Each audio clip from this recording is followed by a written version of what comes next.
Atualmente eu sou presidente da Associação dos Magistrados da Paraíba, que é uma associação sem fins lucrativos, que tem como objetivo representar o interesse dos juízes paraibanos, e também ela é uma entidade que ela tem seu valor social. Ela foi criada em 1958 e desde então ela vem tendo esse papel de destaque na sociedade paraibana, porque ela não representa só os interesses individuais dos juízes, mas também isso. Ela tem como função difundir, representar, falar em nome da justiça da Paraíba, promovendo os ideais de direitos humanos, de paz social, de congraçamento entre os associados. Então essa é a função da associação. A gente tem cerca de 400 associados, porque nossos associados, além dos magistrados da ativa, incluem os aposentados e as pensionistas. Desembargador também? Também, porque o desembargador também é um magistrado. Tanto que a nossa associação é uma associação de magistrados. Não é de juízes. Não é de juízes, de magistrados, porque os magistrados, eles são os juízes que atuam na primeira instância e os desembargadores que atuam na segunda instância. Meu mandato termina em novembro agora de 2022. São 3 anos de mandato. O senhor é só um mandato? Só um mandato sem reeleição. Não pode ter reeleição? Não pode ter reeleição.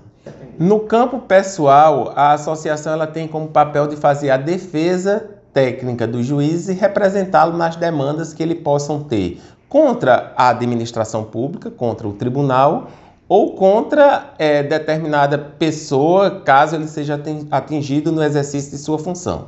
Porque a gente tem que imaginar que os juízes não podem ser sindicalizados. Não existe sindicato de juiz. É proibido constitucionalmente os juízes se organizarem em sindicatos. Para isso existem as associações de classe que os representam. E como, o juiz, ele não é, a gente diz assim, juiz é um servidor público, em sentido amplo, porque na verdade o juiz ele é um agente de poder, ele é um dos representantes do poder da República. Então quando juiz é funcionário público, estritamente não, o juiz ele não é funcionário público, ele exerce uma função pública, ele exerce um serviço público, mas ele é um agente político do Estado. O Estado brasileiro possui 3 poderes, o poder executivo, o poder legislativo e o poder judiciário. E o juiz ele é um órgão do poder judiciário, ele é um representante do poder judiciário. Ele não é funcionário do Estado, ele é o próprio Estado. Ele é o próprio poder judiciário. O poder judiciário ele é representado pelos ministros, pelos desembargadores e pelos juízes. Então, na sua opinião, existe um desequilíbrio entre os 3 poderes no sentido de ter mais força, de ter mais influência? Poderia ser uma coisa mais equilibrada? Como é que o senhor vê essa questão? Não, eu não vejo que há desequilíbrio. Os poderes, minha percepção é que a Constituição ela é cumprida, que os poderes eles são harmônicos e são independentes. Talvez a sociedade, hora ou outra, tenha uma percepção de que um poder está se sobrepondo ao outro, mas não. Eles estão exercendo suas funções constitucionais. Então, todos os poderes eles são independentes. Muitas vezes, o que pode parecer é que o poder judiciário, ele, por determinadas decisões que tomam, possa estar influenciando os outros poderes, mas isso não é verdade. Constitucionalmente, o poder judiciário é o único poder que tem condições, pela própria Constituição, de rever os atos dos outros poderes. Mas ele não pode rever os atos do poder por conta própria. Mas um governador pode nomear um desembargador, mas um desembargador não pode nomear um governador. Não há uma diferença aí? Não, porque está escrito na Constituição. Haveria diferença e desequilíbrio se a regra não estivesse posta na Constituição. O governador ele tem a função constitucional de nomear desembargadores aqueles provenientes do 5º Constitucional. Porque os provenientes do próprio Poder Judiciário, a nomeação é feita pelo presidente do Tribunal de Justiça, a partir dos critérios de antiguidade e de merecimento. Mas na composição do tribunal, 1/5 dessas vagas ela é proveniente do Ministério Público ou da Ordem dos Advogados do Brasil. E os desembargadores que são provenientes do Ministério Público e da Ordem dos Advogados do Brasil, após a formação da lista tríplice por esses órgãos, o governador é que escolhe e que nomeia. Mas isso não quer dizer que o governador esteja havendo interferência do governador no Poder Judiciário. Não, ele está exercendo uma função constitucional dele, que é escolher um dos 3 indicados. Quais são as principais aspirações dos magistrados da Paraíba hoje?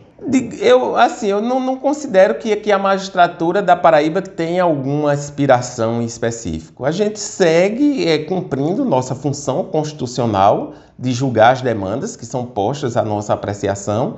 Então, não há nenhuma, digamos assim, externamente, nenhuma aspiração da magistratura. A magistratura segue exercendo seu papel constitucional, que é a nossa função de julgar os processos que são submetidos à nossa jurisdição. Como é que o senhor avalia, inclusive, a partir da sua própria experiência, a questão da segurança do juiz, principalmente no interior? Porque tem cidade do interior que os coronéis ainda querem meter a mão em tudo, querem ser o bambambam, e às vezes o juiz tem uma certa dificuldade. Essa é uma realidade que ainda existe ou é uma coisa superada? O juiz não existe preocupação com segurança de juiz que é ameaçado? Claro que existe, ainda tem. Essa é uma preocupação constante, não só na Paraíba, mas em todo o Brasil. Tanto é que os tribunais possuem seus núcleos de inteligência, os que não têm ainda estão formando, existem suas comissões de segurança para fazer essa avaliação prévia e dar esse controle permanente da segurança do juiz. Então eu digo, o juiz da Paraíba está 100% seguro? Não, ninguém está 100% seguro. Mas tomamos as precauções necessárias e o tribunal, através, como eu disse, da nossa comissão de segurança, do nosso núcleo de inteligência, ela dá esse anteparo, esse respaldo, ela monitora essa questão de segurança e quando determinado magistrado estiver em iminência ou ameaçado ou em iminência de ser ameaçado, as diligências necessárias para que a gente sane esse ataque ou esse risco iminente. O senhor falou das aspirações do juiz, mas falta acrescentar alguma coisa. O que seria? Dentro dessa questão das aspirações, qual a maior aspiração da magistratura paraibana atualmente? A aspiração da magistratura paraibana e o que a associação luta e reivindica é sempre por melhores condições de trabalho. Então, externamente, muitas vezes a sociedade pensa que está tudo perfeito, tudo caminhando e muitas vezes se indaga. Por que determinado processo, meu processo demora? A morosidade é um dos pontos que ainda a magistratura, o Poder Judiciário é criticado. Muitas vezes porque não tem estrutura. Então, uma das maiores aspirações da magistratura paraibana é por melhor estrutura de trabalho nos fóruns, melhor estrutura de internet, porque hoje a gente está na era do processo digital. Então, quando a gente está na era do processo digital e nossa internet no ambiente de trabalho não funciona, isso representa atraso na prestação jurisdicional. Então, a associação está em constante luta perante o tribunal por melhoria de internet, por mais assessores, por mais assessoria. E essa questão da assessoria é uma questão interessante porque muitas vezes é criticado pela sociedade e diz, para que assessor? Quem tem que fazer o trabalho não é o juiz e não o assessor, então é o assessor que vai fazer o trabalho do juiz? Não. A questão da assessoria é muito importante que isso fique acentuado, porque a função do magistrado é julgar. Mas a função do assessor é colocar no papel aquilo que foi julgado. Porque eu, como magistrado, eu tenho condições de, ao final de um dia de trabalho, julgar, decidir 10 processos. Mas eu não tenho condição de escrever as 10 sentenças. Então, para isso que serve a assessoria, para redigir as decisões do juiz. O juiz decide, mas toda decisão judicial ela tem que ser escrita. Então, a gente sabe, muitas vezes, que para redigir se leva tempo. Então, eu posso ler, terminar uma audiência e estar com a decisão pronta. Aquele réu vai estar condenado, o fundamento da condenação é esse, mas eu preciso redigir, às vezes, uma sentença de 20 e 30 páginas. Se eu for parar para redigir essa sentença, eu vou levar aí 2, 3 horas. Então, para isso é que a assessoria serve, para minutar essas decisões. O juiz decide, repassa para o assessor qual é a decisão e o assessor minuta. Depois volta, o juiz corrige o que foi minutado e publica. Então, para isso que a gente diz, quando a gente precisa de mais assessores e que mais assessores representam mais celeridade, porque esses assessores vão dar vazão a essas escritas de decisões. Certo. A Paraíba tem quantos juízes na ativa e para ter um trabalho ideal precisaria de quantos? A gente tem um número suficiente de juízes na Paraíba. A gente tem em média, porque esse número é variável, porque se aposenta um, é nomeado outro, mas a gente tem em torno de 250 magistrados. O que talvez sinta-se ainda na Paraíba, talvez seja a distribuição geográfica desses juízes, que muitas vezes estão mais concentrados na capital e com menor número no interior. Então, talvez precisasse um equilíbrio maior na distribuição geográfica dos juízes, mas em termos gerais a gente tem um número suficiente de magistrados. O que precisa, repito, é melhorar nossa estrutura para que esses magistrados possam ter mais servidores, mais assessores e com isso os processos possam ser julgados com mais celeridade, porque a gente pensa muito na função do juiz. É o juiz que vai julgar o processo? Mas só que o juiz sozinho não resolve o processo. Ele precisa de servidores para fazer as comunicações, para fazer as intimações, para fazer as citações, para encaminhar para as perícias, quando for necessário perícia em determinados processos. Então, o processo é esse desenrolar de atos. E ainda também dos atores externos, que muitas vezes se diz que o processo está atrasado, mas não vê que o processo está atrasado porque o advogado ainda não cumpriu determinada diligência, não fez determinada manifestação. Então, o processo ele não é o expediente de um ator só. São várias pessoas que trabalham no processo. Então, a morosidade como um todo, ela é culpa do sistema de justiça, que muitas vezes está travado. É culpa, muitas vezes, da legislação, que prevê vários recursos ou várias intercorrências no curso do processo. E não só debitada ao magistrado, como geralmente é feito. Mas tem uma queixa, é muito comum a gente ver, inclusive na empresa, dizer, olha, falta juiz, tem juiz que julga 3.000 processos e tal. Isso é verdadeiro? Existe excesso de processo para cada juiz ou é fantasia? Existe. Em determinadas competências, existe excesso de processos para o juiz. E um exemplo que eu dou muito prático são das varas de fazenda pública. As varas de fazenda pública são aquelas unidades que julgam as demandas contra o Estado. O Estado que eu digo, o Estado em geral, contra o poder público. Então, essas unidades são geralmente unidades abarrotadas de processo, que tem muito processo porque a demanda é alta. Então, as unidades de fazenda da capital, por exemplo, elas recebem em média 200 processos por mês, 200 casos novos, 200 processos que entram para um magistrado. Aí eu devolvo a avaliação à sociedade. Será que 200 processos por mês é muito ou pouco?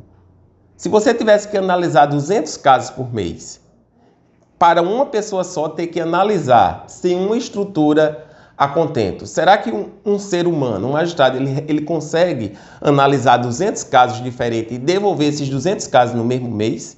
Então, é esse equilíbrio que a gente pretende buscar. E a gente tenta mostrar que determinadas competências, às vezes, vem 200 casos, pode ser que venha 20 semelhantes, metade semelhantes, mas às vezes não. Numa demanda criminal, numa vara criminal que entra 50, 100 processos por mês, são 50 casos diferentes que precisam ser analisados. Então, a gente tem que ver e perceber que o tramitar do processo, o desenvolvimento do trabalho de um juiz, ele demanda muitas vezes tempo. Quando você senta para fazer uma audiência, que vai ouvir aquelas testemunhas, que você passa ali uma tarde, você consegue resolver ou fazer, às vezes, 2 audiências, ouvindo a vítima, ouvindo o réu, ouvindo as testemunhas, e ao final daquela audiência, o juiz toma a decisão, e se ele não tiver, como eu disse, a equipe de assessores para redigir a sentença, ele ainda vai ter que parar e redigir a sentença. Será que isso tudo se faz em 8 horas de trabalho diário?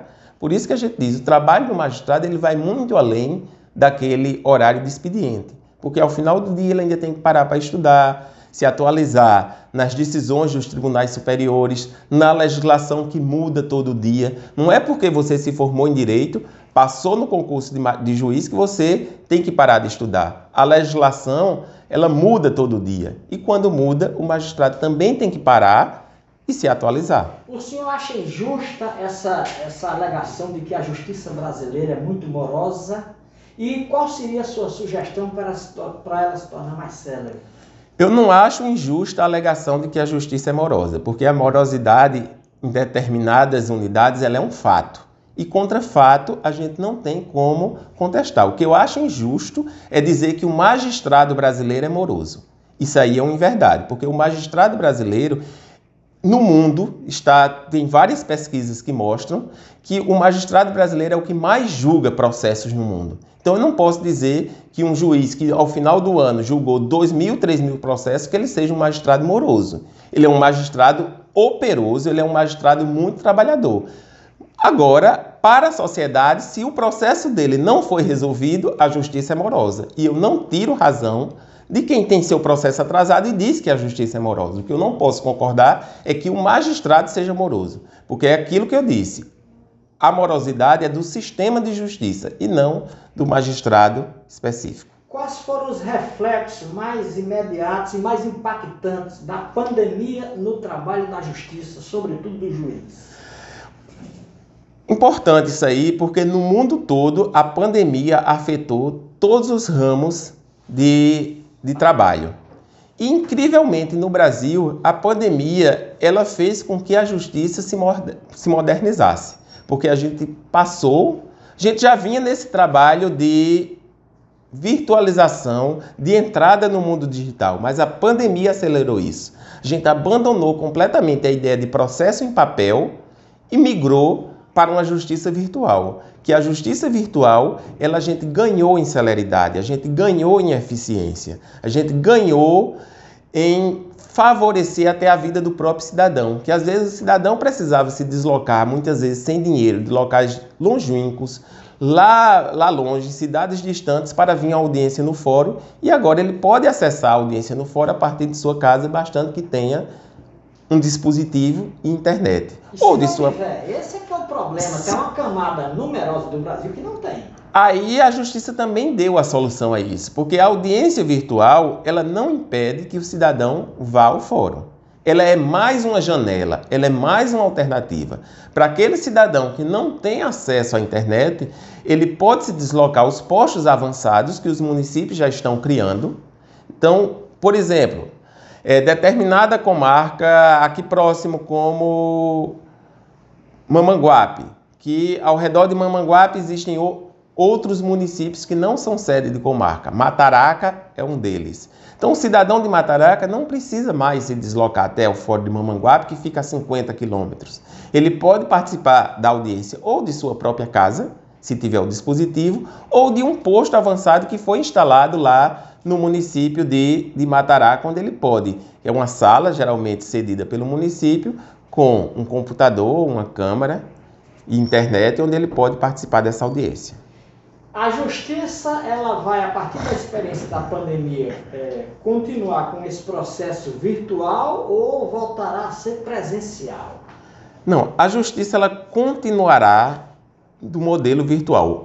O modelo virtual ele é um caminho sem volta. Isso não quer dizer que os atos também não possam ser realizados presenciais. A Justiça Paraibana já voltou ao atendimento presencial. A gente está tendo júris presenciais, está tendo audiências presenciais. Agora, isso não quer dizer que os atos virtuais estejam impedidos. A tendência é que os atos virtuais sejam a regra e os atendimentos presenciais sejam as exceções. Exceções para aqueles que desejam ter o atendimento presencial, exceção para aquele que não tem o dispositivo e não tem o acesso à internet. Então, a Justiça ela já está e continuará de portas abertas para todo cidadão paraibano. E essas portas abertas, agora existem outras portas. Uma delas é o atendimento virtual. Então, o atendimento virtual, ele nada mais é que mais uma porta de acesso à justiça posta à disposição da população paraibana. E o senhor que tem contato permanente com os advogados, qual tem sido a reação dos advogados a essa proposta de uma justiça mais virtual? Parece que é uma queixa, não? Eu tenho escutado o contrário. É? Eu tenho escutado mais elogios que queixas. Porque para o próprio advogado, ele prefere ter que, às vezes, o advogado no seu dia a dia de trabalho, antes do modelo virtual, ele só conseguiria realizar audiência em determinado fórum, em determinada cidade, num dia. Então, o advogado que reside em João Pessoa, se ele tivesse uma audiência em Guarabira, ele tinha que pegar seu carro, ir até Guarabira participar dessa audiência e não conseguiria voltar para fazer outra audiência em João Pessoa nesse mesmo dia. E no modelo virtual, ele consegue, do seu escritório, fazer a audiência em Guarabira e depois fazer em seguida uma audiência em Cajazeiras, e no outro horário fazer uma audiência em João Pessoa ao mesmo tempo. Então, para o advogado, o modelo virtual ele também tem sido bom e específico. O que a gente não pode confundir é o início da pandemia, onde tudo estava migrando, todo mundo sendo forçado a entrar num outro modelo, sem prática, de maneira, digamos assim, improvisada. E agora, quando está tudo mais organizado, tudo mais, digamos assim, institucionalizado, então tende a facilitar a vida e o trabalho de todo mundo. E repito, os fóruns eles estão abertos e continuarão abertos para o atendimento presencial quando for preciso. Bom, eu queria agora entrar na questão, uma questão meio polêmica sobre a escolha dos desembargadores. Nós temos o Dr. Marcos William, que tem vai fazer 74 anos, vai ser desembargador agora, passa um ano e se aposenta. Por que é que acontece de um homem desse não se aposentar por mérito, se aposentar por antiguidade, só passar um ano de ser desembargador, enquanto outros, eu conheço desembargadores jovens demais. Como é que se explica isso? O sistema de escolha de desembargador, assim como de juízes na promoção de carreira, ele é um sistema que as escolhas são, as vagas disponíveis, elas são disponibilizadas de forma alternada. Uma por antiguidade, que é reservada ao magistrado mais antigo, e outra por merecimento. Essa questão do merecimento, ela já foi muito polêmica há alguns anos, e a gente vem avançando nesse sistema de merecimento. Digamos, antigamente, mas não muito antigamente, há cerca de 10 anos, 15, o merecimento ele era totalmente aleatório. O merecimento era uma escolha que os desembargadores votavam em quem eles queriam. É subjetivo. Era totalmente subjetivo, hoje não é mais. A gente avançou e muito na escolha do merecimento. Hoje é como? Então, hoje o merecimento não é eu vou votar em Wellington porque gosto mais dele. Antes era assim. Hoje a gente tem uma resolução, tem um normativo que disciplina a forma do merecimento. Então hoje o merecimento ele tem que ser aferido de forma objetiva, através de critérios. Que critérios são esses? Critério de produtividade, critério de presteza e critério de formação profissional. Então hoje a gente tem uma tabela de pontuação. Então quando um magistrado vai concorrer a uma promoção para desembargador, ele tem que apresentar os cursos que ele fez, de doutorado, de mestrado e os cursos de capacitação. É exigido de todo magistrado 360 horas de curso de capacitação nos últimos 3 anos. Então, se o magistrado tem 360 horas de cursos comprovados, ele pontua 10. Se ele tiver só 180 horas, ele só pontua 5. Se ele não tiver nenhum curso, ele pontua 0. Na produtividade, igualmente, se um magistrado, ele proporcionalmente na unidade dele, produziu 100% do trabalho que veio para ele, ele vai pontuar 10. Se ele só produziu metade do trabalho que veio para ele, ele só vai pontuar 5. E esses pontos vão se somando e hoje é promovido por merecimento o magistrado que tiver a maior pontuação. Então a gente tem aperfeiçoado a cada ano esse sistema, essa resolução, esse normativo da escolha por merecimento para a gente tirar toda a subjetividade que existia anteriormente. Existe possibilidade de eleição? Não, não existe possibilidade de eleição. Não seria o ideal, não? A eleição, eu não compreendi bem sua pergunta. A eleição de maneira ampla por toda a sociedade ou uma eleição interna? As duas opções. Eu queria que o senhor avaliasse as duas opções. Tem país que o juiz é eleito pela comunidade, né? Exatamente. Os Estados Unidos é um exemplo desse. Também tem suas críticas. Eu já tive a oportunidade de fazer um intercâmbio, de passar um mês nos Estados Unidos estudando e compreendendo o sistema americano num programa desenvolvido nas escolas de magistratura. E lá, esse sistema de eleição também tem suas críticas. Só que é um sistema secular e que funciona porque a sociedade americana ela foi, digamos assim, preparada para essa forma de escolha de magistrados. Então, os magistrados eles são eleitos, cumprem mandato e voltam depois ao seu exercício profissional, que no sistema brasileiro, eu não acredito que funcionasse. A gente tem problemas na escolha popular, porque o voto, aí é um problema histórico. A gente parte para uma análise mais histórica na questão de de conquista dos direitos humanos e dos direitos fundamentais. A sociedade americana lutou pela implementação dos seus direitos. Quando a gente diz que a sociedade americana é mais avançada, é porque a independência dos Estados Unidos e a conquista dos direitos fundamentais dos cidadãos nos Estados Unidos foi um processo de luta. No Brasil, se a gente se aprofunda no estudo da história, a gente não percebe esse processo de luta na conquista dos direitos da sociedade brasileira. Talvez eles tenham sido entregues, foi de concessão. Os direitos foram concedidos de maneira, talvez, ali, para abafar outro movimento. Então, a partir de hoje, antes ninguém tinha direito a nada, a partir de hoje todo mundo tem direito a tudo. Liberta os escravos, mas o dono do escravo, o Estado indeniza. E o escravo que foi liberto não recebe ou recebe no papel aquele amontoado de direitos que não pode exercê-los. Então ele continua escravo do sistema, não mais escravo do seu dono, mas escravo do sistema. Então a sociedade brasileira, ela nasceu dessa forma. Então eu não considero que a gente tenha conquistado direitos pela luta social, pela guerra. Então a sociedade brasileira recebeu no papel esses direitos e até hoje, em vários casos, não sabe exercê-los da forma como deveria. Nós falamos ainda agora sobre juízes ameaçados e tal. Nós temos casos hoje concretos de juiz sob ameaça? Não, esse é um dado, digamos, sensível, que a gente, até por questões de segurança, a gente não pode apontar e dizer, ó, o juiz tal está em risco, o juiz B está em risco. A questão da segurança do juiz ela é monitorada 24 horas por dia, 365 dias por ano. Então, é um dado que a gente não pode divulgar nem dizer que se a gente tem 1, 2, 3 juízes ameaçados, não importa, digamos assim, para o público externo. O que importa é que a gente monitore esses casos e acompanhe de perto para que nada possa acontecer a qualquer juiz da Paraíba. Aí vem o outro lado da questão que pergunta, a famosa juizite. O juiz arbitrário, eu sou da sua terra, Serraria, e fui testemunha de arbitrariedade. O juiz dizia, você não pode usar tal roupa e fim de papo. Isso ainda existe, esse juiz autoritário que acha que é o dono do mundo. Mas a questão da juizita, ainda existe essa história, o juiz arbitrário? Existe esse tipo de problema?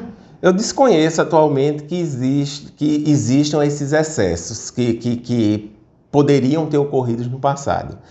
E a gente tem um dado muito importante para isso e um marco muito importante que é a Constituição de 1988. A Constituição de 1988 ela rompeu com o sistema anterior em que não havia, digamos assim, regras muito claras dos direitos dos cidadãos e do comportamento das autoridades. Então, antes de 88 podia-se tudo. Então, o juiz podia fazer o que ele quisesse e o que ele fizesse estaria, digamos assim, certo, porque ele criava ali suas regras e conduzia sua comarca da maneira como melhor entendesse. Depois de 88, a gente muda esse parâmetro, passa a ser uma justiça, digamos, mais voltada ao olhar e ao respeito aos direitos fundamentais dos cidadãos. E hoje eu desconheço essas atitudes que, digamos, sejam autoritárias. A gente tem também a questão da aproximação do magistrado na sociedade. Então, o magistrado, além de decidir, ele também cumpre uma função social. Então, principalmente os magistrados que exercem jurisdição na infância e juventude, nos juizados criminais, desenvolvem projetos perante a sociedade. E aqui em João Pessoa a gente tem um exemplo muito bonito do juiz do juizado criminal que desenvolve lá na comunidade do Timbó um projeto de educação musical. Quem é ele? É o Dr. Hermance, através da designação de multas, de penas pecuniárias, do juizado criminal são canalizadas a pagamento de professores e compra de instrumentos musicais que a comunidade, que as crianças da comunidade do Timbó têm essas aulas de música e a formação musical através de projetos desenvolvidos dentro do Poder Judiciário. Exatamente, bem lembrado, a gente tem também o projeto Castelo de Bonecas, que é um projeto desenvolvido na Vara de Execução Penal da capital, onde as detentas do presídio feminino Júlia Maranhão, elas constroem bonecas de pano e essas bonecas aí têm tido destaque nacional e são vendidas e os valores revertidos na ressocialização dessas reeducandas. Vamos usar aqui a nossa cidade de Serraria para ilustrar essa pergunta que eu vou fazer. Quando eu era criança, o doutor Miguel Levino era juiz em Serraria, doutora Alga, a esposa dele, e o juiz dava aula, dirigiu o colégio. O doutor Miguel, além disso, ele ajudou a fundar o colégio, aquele colégio Antônio Bento que nós estudamos, foi uma iniciativa do prefeito Severino Cavalcante com o doutor Miguel Levino. Então, havia uma interação maior do juiz com a sociedade. Por que não existe mais hoje? Hoje também é assim devido a limitações constitucionais que existem. Hoje o juiz também, nem que ele queira, ele não pode mais ser um diretor de escola. Há impedimento constitucional. Então o juiz ele só pode exercer uma função, ser juiz. É uma função de dedicação exclusiva. Há uma exceção para que ele possa ser professor universitário. Em horário que seja compatível com com seu horário de trabalho. Então a gente tem essa limitação e é uma coisa que às vezes a sociedade não entende e que vê em comparação com outras profissões, é essa dedicação exclusiva do juiz à magistratura.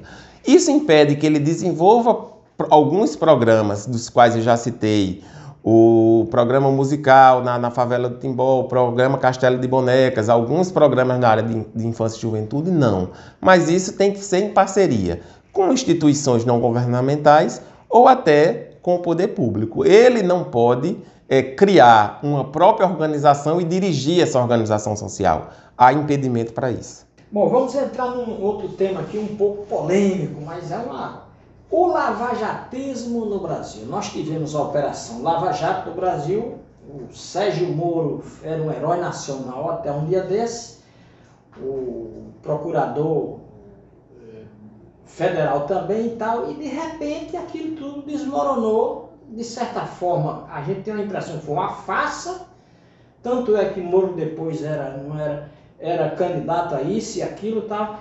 O senhor, qual é a sua impressão sobre a Lava Jato no Brasil? Se o lavajatismo existe, o que é que o senhor pensa disso tudo? Do resultado de tudo aquilo que aconteceu? A respeito dos processos específicos, eu não tenho condição de falar porque eu não conheço o que está lá no processo. E esse é um dado muito interessante porque juiz ele só pode falar ou ele só fala se conhecer os elementos do processo. Então, eu não tenho condições de avaliar tecnicamente o que aconteceu se eu nunca li aquele processo. O que eu sei são as notícias que todo mundo sabe através do que a gente escutou na imprensa. Mas o que é importante a gente pontuar é que o processo, eu penso, e na minha opinião, o Poder Judiciário ele tem conduzido bem os processos no Brasil. E para isso que existem as instâncias da justiça brasileira. Os processos eles iniciam no primeiro grau, eles são julgados por um tribunal, em seguida eles são avaliados constitucionalmente se houve ou não violação constitucional pelo Supremo Tribunal Federal. E o que prevalece, em último caso, é a palavra do Supremo Tribunal Federal. Então, esse é o sistema de justiça brasileiro. E eu penso que ele funcionou bem porque ele cumpriu todas as suas etapas. O que aconteceu na sociedade de avaliação social, aí a gente não deve avaliar nem se pautar por isso, porque o Poder Judiciário, e isso é importante que seja dito, ele é um poder que muitas vezes ele é contra-majoritário. E o que é um poder contra-majoritário? Um poder contra-majoritário é que o Poder Judiciário ele tem essa função constitucional de não se pautar apenas pelo anseio popular. Quem tem que ouvir o anseio popular e decidir conforme o anseio popular é o Poder Legislativo, que está lá na Câmara de Vereadores, na Assembleia Legislativa, na Câmara Federal, para expressar e reproduzir nas leis o pensamento da sociedade. O Poder Judiciário ele está para interpretar e aplicar as leis, mesmo que dessa interpretação seja contrário à voz das ruas. Então, o Poder Judiciário ele tem a sua independência, ele tem a sua imparcialidade para isso, para exercer sua função de julgar, independente dos reclames sociais. Então, eu não posso me pautar, dizer que determinado processo foi julgado corretamente ou incorretamente, porque a maioria da população aplaudiu ou vaiou. Mas isso aí não. Isso que Moro não era o juiz apropriado para alguns processos foi o Supremo. Tanto é que disse, começar tudo de novo. Ou seja, o Supremo, de certa forma, disse: Moro, você errou geral, você não era juiz para essas causas. Isso não desgasta a justiça, não? Não desgasta porque o Poder Judiciário, repito, cumpriu o seu papel. Ruim era se, ao final do processo, se tivessem coberto tudo porque já tinha feito. Então, entendi. O Supremo corrigiu o que estava de errado. Na visão do Supremo Tribunal Federal. Agora, se o Supremo agiu acertadamente ou erradamente, é o que eu disse, eu não tenho condições de avaliar porque eu não li o processo para dar minha opinião pessoal sobre aquilo. O que eu tenho que dizer é que, ao decidir, em última instância, é a decisão que deve prevalecer. E que, dentro do sistema constitucional jurídico brasileiro, é a decisão correta, porque ele cumpriu seu papel, que é de resolver definitivamente a questão. Nós temos aqui uma situação atípica na Paraíba, essa questão da Operação Calvário. Já eu ouvi no Raio do Correio que era 12 juízes, já ouvi na Arapuã que era 9, no outro canto é 7. Juízes que se arvoram suspeitos para julgar os processos da Operação Calvário. E, pelo que eu me lembro, nunca aconteceu na Paraíba de tantos juízes se arvorar suspeito. O que está acontecendo? Por que tantos juízes se arvoram suspeitos? Com relação a essa notícia da Operação Calvário, eu não enxergo nada demais nisso aí. O que eu enxergo é que o sistema jurídico brasileiro ele prevê que aquele juiz que tenha alguma, não digo ligação com as pessoas, mas alguma ligação com algum elemento do processo, ele se deva declarar impedido de julgá-lo. Porque o juiz, sobretudo, ele deve preservar para a garantia do próprio sistema o cumprimento da garantia da imparcialidade. Então, muito se coloca na Operação Calvário que é por conta do governador, do ex-governador Ricardo Coutinho. Mas a gente deve lembrar que nesse processo não responde apenas o ex-governador Ricardo Coutinho, tem outros réus, tem vários advogados. Então, se determinado magistrado conhecer, tiver algum contato com algum dos acusados ou com algum dos advogados de forma mais próxima, é seu dever se declarar impedido e dizer que é suspeito de julgar aquele processo. Então, quando um magistrado se declara suspeito, ele está ali exercendo uma garantia da própria sociedade. Porque para a sociedade, para o Poder Judiciário, é melhor que algum magistrado que tenha ligação com algum dos acusados ou com algum dos advogados de forma mais próxima, ele se declare suspeito. Quando eu digo se declare suspeito, é impedido ali porque há alguma coisa que possa macular sua imparcialidade. Então, às vezes, o magistrado ele pode até não se sentir parcial, quer dizer.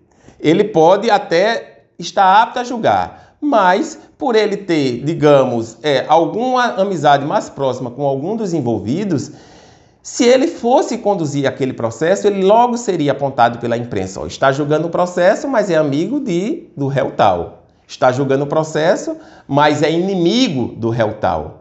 É o exemplo que você deu com Moro. Desde o começo, Moro conduziu o processo, mas vários advogados diziam que ele não tinha condições de conduzir o processo. Então, o que é melhor para a sociedade? É que o próprio juiz reconheça de início sua suspeição e que o processo seja encaminhado a outro, ou que ele conduza todo um processo e lá na frente aconteça do próprio Supremo Tribunal Federal declarar a nulidade daqueles atos, dizendo, não, você conduziu o processo, mas não deveria ter conduzido. O que eu posso garantir, só para concluir, é que na Paraíba há sim juízes aptos a julgarem esse processo e chegará o momento em que um juiz apto vai julgar. E por que aí você pergunta, e por que não manda logo para esse juiz? Por uma garantia da própria sociedade. Os magistrados, ao julgarem um processo, eles não são escolhidos aleatoriamente. Há um sistema de escolha. O inicial é o sorteio. É sorteado um magistrado para julgar esse processo. Quando ele se declara impedido, há uma tabela de substituição. Então, eu não posso tirar o processo A e mandar para o magistrado fulano e tal. Tem que seguir a sequência correta pela garantia da própria sociedade, pela garantia do próprio acusado. Então, se vai cumprir essa tabela até que chegue um magistrado que não tenha ligação com nenhuma das partes e possa julgar o processo. Mas até que ponto também pode ser, por exemplo, o juiz dizer, não, eu não vou porque esse negócio está errado, de vice eu não quero ser Sérgio Moro amanhã. Existe essa possibilidade? Penso que não, porque se o processo estiver realmente eivado de vício, é dever do magistrado, ao receber o processo, apontar e anular os atos que tiverem, porventura, eivado de vícios. Esse é o papel da magistratura. O papel da magistratura é julgar. O papel das partes, Ministério Público e Defesa, é apontar os elementos que possam configurar crime e a defesa apontar os elementos que desfigurem esse crime que o Ministério Público está apontando. E o papel da magistratura é julgar. É isso que é importante que a sociedade saiba. O Poder Judiciário ele é responsável pelo julgamento. E o julgamento ele é feito, repito, não ao sabor do grito das ruas, mas ao sabor dos elementos que há no processo. O presidente do Tribunal de Justiça, nessa sua passagem pelo governo da Paraíba, deu declarações à imprensa dizendo que se cogita a criação de uma vara específica para se julgar esses processos da Calvário. Aí eu pergunto o senhor o seguinte, tem processo suficiente para justificar, para estar dentro dos critérios de criação de uma vara? Sim, porque não são para julgar especificamente os processos da Operação Calvário, da dita Operação Calvário. Talvez tenham pegado algum extrato da vara dele ligado à vara. Os estudos que o Tribunal de Justiça está fazendo é para a criação de uma vara especializada em julgar crimes organizado e lavagem de dinheiro. Então, seriam todos os processos do Estado da Paraíba envolvendo crime organizado e lavagem de dinheiro seriam afetados a julgamento por essa vara. E por que ela seria importante? Porque um juiz específico para essa matéria teria condições de estudar mais, se especializar mais e acompanhar melhor a jurisprudência envolvendo esses dois tipos de crimes específicos. Incluiria também crimes inerentes ao tráfico de droga? Não, para os crimes de tráfico de droga já existe uma vara especializada que é a vara de entorpecentes.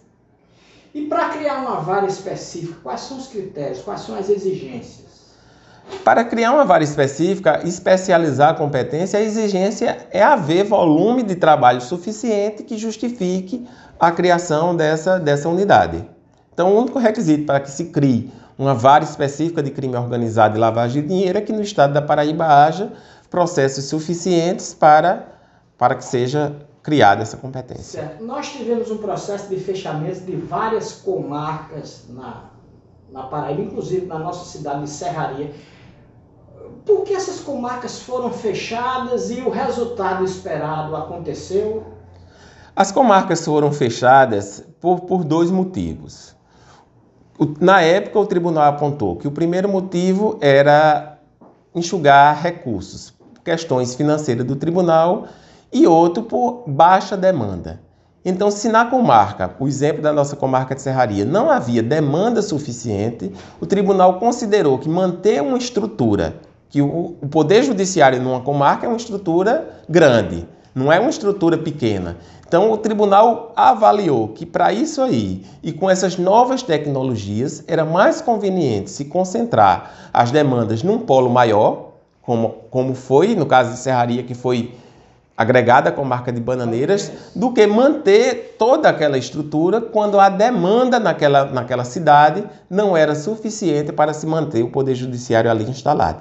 E isso aconteceu não só em Serraria, como em outras unidades ali perto, como Pilões, como Arara, como Caiçara e outras cidades menores, em que o fórum foi deslocado e agregado a outra unidade. Agora, isso não quer dizer que o Poder Judiciário se ausentou daquela comarca, porque a gente há estrutura e aí é papel de cada comarca, de cada juiz se fazer presente através das estruturas dos postos avançados, dos projetos sociais, e aí é uma questão que tem que ser trabalhada internamente em cada uma dessas unidades. Não, o que a gente tem a acrescentar é de que eu posso assegurar à população paraibana que o Poder Judiciário paraibano é um poder judiciário formado e integrado por juízes competentes, por juízes dedicados, que buscam a cada dia entregar à população paraibana um resultado, uma prestação jurisdicional melhor. Falhas existem, e as falhas precisam ser corrigidas. Que falhas são essas que existem? O que eu disse no início da nossa entrevista, são falhas estruturais. Então a gente precisa ter um corpo de servidor melhor e mais bem formado, a gente precisa ter uma assessoria mais bem estruturada para que as decisões judiciais possam ser redigidas, para que as pesquisas jurisprudenciais possam ser feitas. Isso não quer dizer que quando eu aumento a estrutura do magistrado de assessoria e servidores, eu esteja colocando na mão dessas pessoas auxiliares o exercício da função jurisdicional. Não. O exercício da função jurisdicional é julgar. E só ao magistrado compete julgar. E é o que eu também disse e repito, e queria que a população paraibana entendesse, que o ato de julgar, ele pode ser até um ato rápido. Ao eu ler um processo e avaliar as provas, o magistrado já tem a decisão em sua mente. Ele já tem a decisão pronta. Só que essa decisão ela não pode ser apenas dita. Eu não posso só dizer o réu está absolvido, o réu está condenado. Eu preciso transformar essa decisão num documento escrito, que muitas vezes vai ter 20, vai ter 30 páginas, vai ser um documento longo. E para redigir esses documentos longos, eu preciso lançar mão de uma estrutura auxiliar, para que eu possa partir para estudar e analisar e julgar um outro caso. Por isso que eu digo, enquanto uma unidade judiciária estiver mais reforçada, a gente precisa e conseguirá dar uma prestação jurisdicional mais rápida e efetiva. O que a gente também pode destacar é o trabalho da Associação dos Magistrados da Paraíba na busca da melhoria da eficiência do Poder Judiciário. Então, nós da MPB, costumeiramente, estamos na Assembleia Legislativa discutindo o orçamento do Poder Judiciário. E por que fazemos isso? Porque a gente entende que quando a gente consegue garantir ao Poder Judiciário um orçamento justo e efetivo, a gente vai conseguir dar uma melhoria à prestação jurisdicional. Porque o Tribunal de Justiça, enquanto Poder Judiciário, ele também presta um serviço público ao cidadão.